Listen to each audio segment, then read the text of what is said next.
All right, so Lloyd, initial thoughts. You jump in. Well, all right, so this is based from the brief passages of the book Genesis. I don't know if you've read that. Like, I just recently this morning opened it up on the website and was reading brief passages, and I cannot believe how you can extrapolate a whole movie just from these brief sentences. It's a pretty big feat of, Based on the paragraph, this. Yeah. And cinema's actually had a very intimate relationship with religious stories. The art form has allowed the spectacular stories to be realized visually. I remember watching The Ten Commandments when I was very little and was blown away by the special effects. They haunted me forever. You remember the parting of the seas, and I think it was the green mist that came in. I just remember the color green for some reason. It just haunted me forever.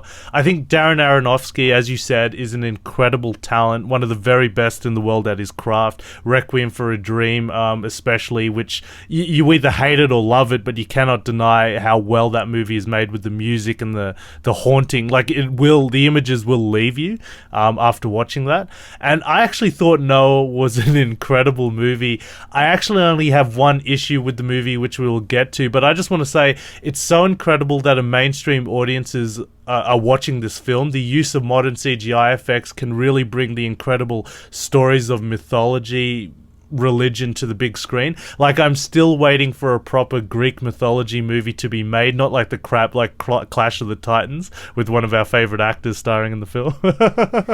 I think the best Bible story that was made was The Last Temptation of Christ, recently, made by the master Martin Scorsese, and I actually have the Blu-ray Criterion. I can't wait to watch it again. And that came out in the late 80s. Since then, we had The Passion of Christ by Mel Gibson, which was a huge hit, but it never really brought back the Bible stories like I thought it would. Most of them have fallen into made-for-TV movies, like the ones that are made in New Zealand. Not to put down films made in New Zealand, of course, but those made-for-TV movies, which obviously have a budget constraint to it. They unfortunately haven't been on the scale of Ben-Hur, Samson, Delilah, The King of Kings, which were the mainstream epics back in the day, sort of like our Marvel superheroes and Batman are our epics of today. And I don't know if Noah by Aronofsky will bring it back. I don't think it will. Although, do I. Yeah, you're saying it did 40 million. It's done more than 44 million at the time of us recording this. So I don't know how successful this will be, and it's heavily marketed, but I don't think it'll bring back the Bible stories, which is a shame because the modern special effects can really bring these stories to fruition. You will see some things you've never seen before.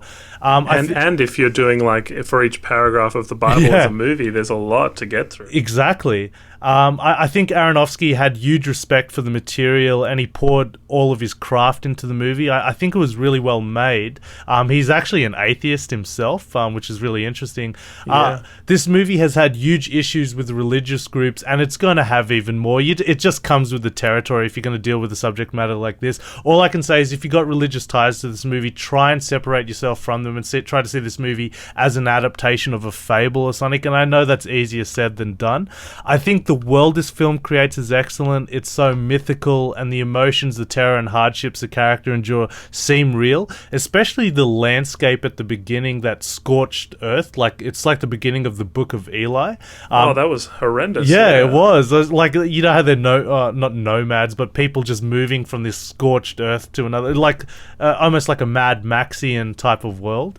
Yep. I want to say again that mainstream audiences seeing these images that seem right out of Dante's Inferno is pretty amazing. Like an animal being torn apart by hungry people, a girl being trampled on, an innocent girl, mind you, and of course the scene where people try desperately to hang onto a rock island as the sea bashes against them, and Noah and his family sit and have to hear their screams of terror. This is just wow to the effect of, to quote Bill Murray from Ghostbusters, of biblical proportions. There is quite a bit of criticism to the Lord of the Rings-like battle in this movie. I personally didn't mind it, the clash between the gods and desperate people, but my biggest issue with the movie is when Tubal Cain, who's played by Ray Winstone, that's not how you say his name. It can't be Ray Winstone, is it? Ray Winston? Yeah. There must be Winston. It can't be, because that's the same name. Oh, no.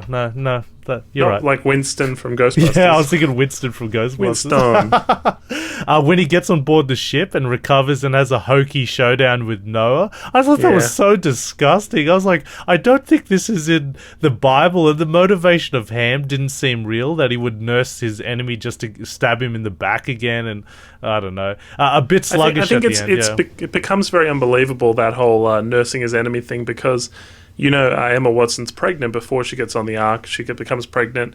So then when she's on the Ark, she has the babies, and that's 9 months later. So if you, assuming humans have babies at the same speed back in this time, so pretty much if he's nursing him back to health for 9 months, you feel like he would have more moments of, what am I doing? Yeah, exactly. More reflection moments. It's just, I just didn't find that whole part believable, and I think it could have done without it, and the focus could have been more on will he kill the baby, the relationship between that sort of thing, rather and speed through that a little bit, because it just seemed to get really sluggish at that part.